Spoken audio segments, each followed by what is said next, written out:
bienvenido, gracias por estar con nosotros. Muy buenas noches, un saludo cordial a toda la gentil audiencia de Hora 23 a través de Bolivia. A ver, decreto 4139, 4181, abrogados. ¿Qué opinión tiene usted de esto? Bueno, para contextualizar, durante el gobierno de Evo Morales y cuando era Luis Arce, ministro de Economía, lo que se sacaron fueron una serie de medidas para proteger el mercado interno. A ver, más o menos para que me entienda la población, cuando se tiene la producción, por ejemplo, de azúcar, este azúcar puede destinarse al mercado externo o puede destinarse al mercado interno. Se puede exportar o se puede consumir internamente. La anterior administración, la de Evo Morales, privilegiaba el mercado interno. Esto es que primero se tenía que abastecer el mercado interno, primero alimentar a los bolivianos y el excedente exportarlo. Entonces, así estaba establecido el conjunto de medidas. Sin embargo, en el gobierno de Áñez se promulga el Decreto Supremo 4138, que lo que hace es eliminar la necesidad de presentar el certificado de abastecimiento interno y precio justo. Esto quiere decir que ya no es necesario verificar que el mercado interno esté abastecido, sino que directamente se puede exportar. Ahora, ¿cuál era el peligro de esta norma? El peligro de esta norma es que por alguna situación el precio en los mercados externos podría subir. Entonces los exportadores podrían preferir vender el azúcar, la soya o incluso la carne de res en mercados externos, descuidando el mercado interno. Por esa razón, este primer decreto, en mi opinión, ha sido importante que se lo derogue. En cuanto al segundo decreto, en realidad la normativa establece que el gravamen arancelario, es decir, los impuestos que se pagan por las importaciones, cuando estos están destinados a la producción destinada a la venta externa, tiene que devolverse, lo cual tiene lógica, ¿no es cierto? ¿Por qué?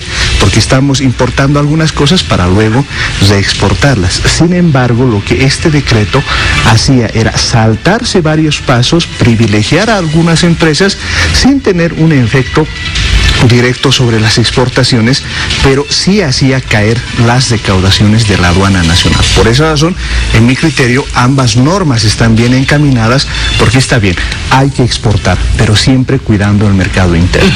Ahora, ¿cuál es la situación que está confrontando no solamente Bolivia, el país, el mundo entero? El tema del COVID, el tema del encierro, los confinamientos, aquello evidentemente también ha afectado en una medida u otra a la producción interna, producción agrícola, agropecuaria, en fin. ¿Ese es el riesgo que estamos corriendo ahora por el tema de la seguridad alimentaria?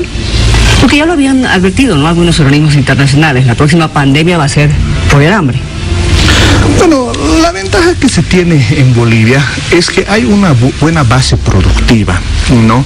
De hecho, en realidad, a ver, un poquito cuando nosotros en febrero nos pedían la evaluación de este decreto, especialmente de 4138, nosotros dábamos a conocer una situación, ¿no? Si el límite estaba acá, por dar una idea del tema de la soya, los exportadores nunca habían podido pasar ese límite, por lo tanto, no se constituía en una traba, ¿no?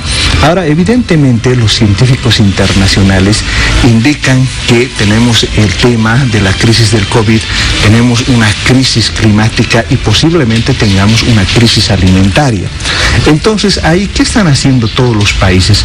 Los países están cuidando sus mercados internos, y tiene lógica, ¿no es cierto? O sea, está bien, podemos pensar en todo el mundo, de acuerdo, pero nuestra obligación es pensar primero en la gente. Por esa razón es importante establecer, y yo creo que la población me va a entender, el espíritu de esta derogación que se está haciendo es garantizar la alimentación de la familia boliviana en términos de arroz, maíz, azúcar, el tema de soya que se utiliza para la carne, etc. Se abastece primero y el excedente se exporta. Ahí es muy importante también cuidar el tema de los precios, porque también los exportadores, como cualquier empresario, van a preferir, pues si le pagan más en un lugar, fuera de nuestro país van a preferir venderlo. Ahora, no todos están de acuerdo con esta medida, ¿no es cierto? Productores de anapo, por ejemplo, están viendo un peligro que van a correr sus exportaciones de soya. Sí, bueno, ellos naturalmente en función a sus intereses han cuestionado la medida, ¿no? Pero lo que yo creo en todo caso es que la organización de la producción tiene que seguir estos principios, ¿no? En realidad, un llamado que en mi opinión se tiene que hacer a los exportadores es que está bien, se tiene que exportar, pero garantizando el mercado. Porque reitero, en realidad, si uno analiza las estadísticas, por ejemplo, fíjate que entre enero y octubre, más o menos nuestras exportaciones han sido de 7.100 millones de dólares del 2019. Entre enero y octubre del año 2020 han caído a 6.100 millones de dólares. Y precisamente en estos productos que en apariencia estaban restringidos, habíamos vendido entre enero y octubre más o menos 711 millones de dólares. Pero entre enero y octubre del 2020 caen las exportaciones a 611 millones de dólares. Ahora, cuando usted me dice que hay una buena base productiva en nuestro país, ¿por qué entonces el contrabando? Porque estamos comiendo verduras, hortalizas de contrabando, papa de contrabando. Bueno, lo que ocurre ahí en el tema del contrabando es que naturalmente primero nosotros no producimos todo, ¿no? Pero además ahí hay un problema en relación a las formas en las que se produce y a los precios que nos pueden ofrecer, ¿cierto? No es raro, por ejemplo, que en algunos mercados tengamos papas del Perú, por dar una idea, ¿no es cierto? Entonces, tan buena papa aquí. Así es. Entonces, esa es parte de la dinámica que que hemos hecho. Yo me acuerdo que en el gobierno del presidente Evo, por ejemplo, hemos hecho un programa de papa precisamente que ha permitido aumentar nuestro nivel de producción.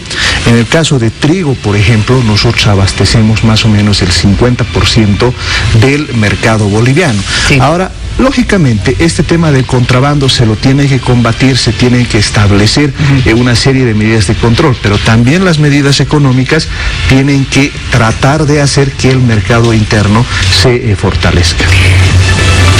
Señor Durán, le agradezco por haber venido, pero me he quedado corta, me gustaría poder convocarle en otra oportunidad para que sigamos hablando de esta temática y que también todos podamos entender, que no se vea malas intenciones en todo lo que se está haciendo al derogar estos decretos. Bueno, con todo gusto. Gracias. Es un placer. Gracias. Yo sé que usted tiene su regalito con nosotros.